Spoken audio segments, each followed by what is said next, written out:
बड़े मियाँ छोटे मियाँ सुभान अल्लाह। वहाँ पर इंडिया ने इंग्लैंड को टेस्ट मैच हराया और यहाँ पर साउथ अफ्रीका खुद ही हार गया इंडिया से अंडर 19 पहला सेमीफाइनल जो कि 6 फेब को खेला गया था। और सेकंड सेमीफाइनल होना है बिटवीन पाकिस्तान और ऑस्ट्रेलिया। देखते हैं कौन सा जीतता है और इन दोनों का फाइनल होता है। होप ये है कि पाकिस्तान जीत जाए दूसरा सेमीफाइनल, ताकि इंडिया और पाकिस्तान का एक मैच तो देखने को मिले इन अंडर 19। तो देखते हैं कौन जीतता है। तो हम लोग वापस आते हैं और बात करते हैं इंडिया की।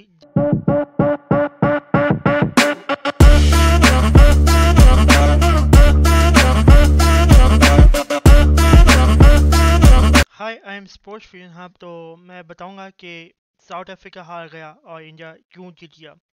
तो सबसे पहले अगर मैं स्टार्ट पे देखूं तो इंडिया ने बॉलिंग बहुत अच्छी की है और मुझे यकीन नहीं था कि इंडिया इतनी अच्छी बॉलिंग करेगा, स्पेशली उनके स्पिनर्स ने तो ऐसे बांध के रखा था साउथ अफ्रीकन बैट्समैन को, और साउथ अफ्रीकन बैट्समैन चल नहीं पाए जो कि माने जाते हैं एज अ बिग हिटर्स। और हमने पूरे वर्ल्ड कप में देखा कि जिस तरह से साउथ अफ्रीका ने बड़ी हिट्स लगाई हैं और बड़े बड़े स्कोर्स किए हैं उन्होंने। तो साउथ अफ्रीका को जैसे बांध के रखा था वो काबिल तारीफ है इंडिया के लिए। और फिर इसके बाद इंडिया ने शुरू में अच्छी विकेटें ली हैं, मगर प्रीवियस उनका एक बैट्समैन था जो कि विकेट कीपर था, खड़ा हो गया और एक तो उसने 78 रन मार दिए। और वो बिल्कुल टेस्ट, ऐसा लग रहा था कि टेस्ट की इनिंग खेल रहे वनडे में। जिस तरह से वो बहुत हल्के हल्के जा रहा था और बिल्कुल एंड में आके आफ्टर द ड्रिंक्स ब्रेक उसने मारना शुरू किया।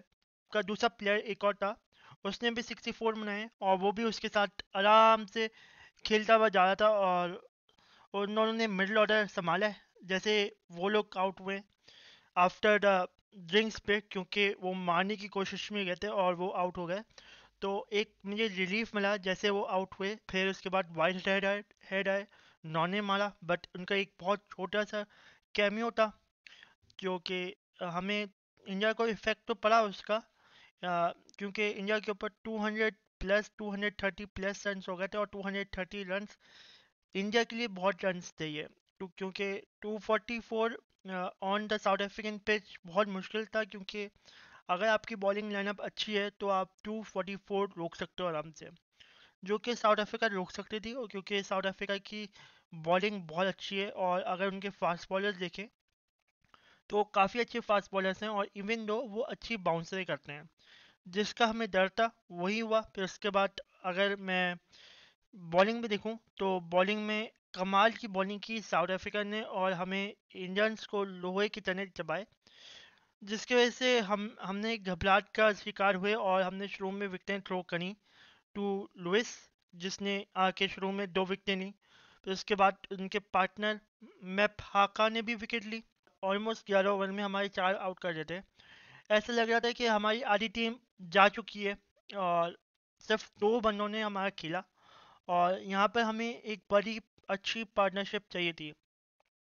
उदय ने आके बड़ा अच्छा खेला और कैप्टनसी रोल दिखाया विद दास, और उन्होंने 81 मारे और दास ने 96 मारे। बट यहाँ पर थोड़ा सा कंसर्न था मुझे, अगर दास की 100 हो जाती या ये दोनों गेम फिनिश करके आ जाते तो मुझे और अच्छा लगता, क्योंकि ये लोग 100 से ऊपर की पार्टनरशिप लगा चुके थे और काफ़ी, अगर ये लोग नहीं लगाते तो इंडिया वहाँ पर फंस फंस जाता और इंडिया खेल नहीं सकता था आगे। इनके अलावा भी जब ये लोग आउट हुए तो इंडिया ने स्ट्रगल किया और इंडिया ने 2 विकेटें और दी।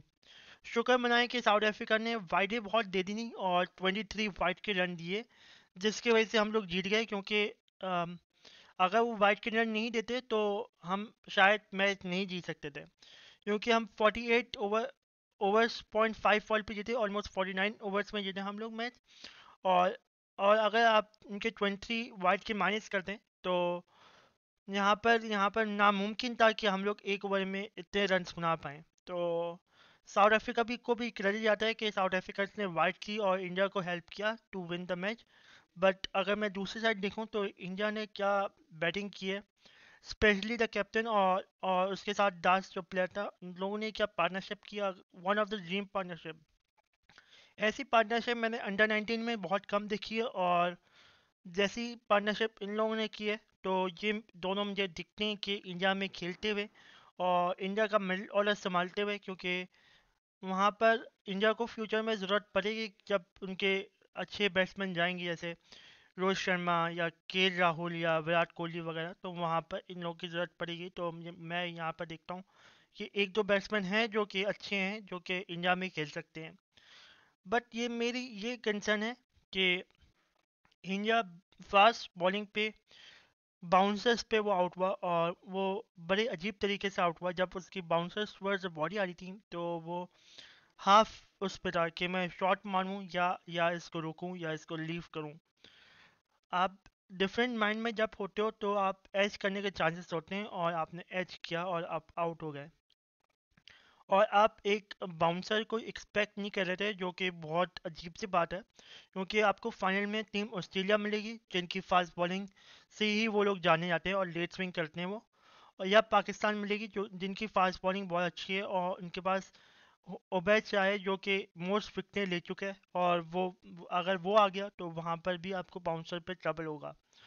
तो मैं चाहता हूँ कि जो ये वीकनेस दिखी है इंडिया की कि बाउंसर पे वो खेल नहीं पा रहे सही से और एच कर रहे हैं बॉल टू स्लिप्स, तो ये चीज़ ख़त्म करे और प्रॉपर खेले।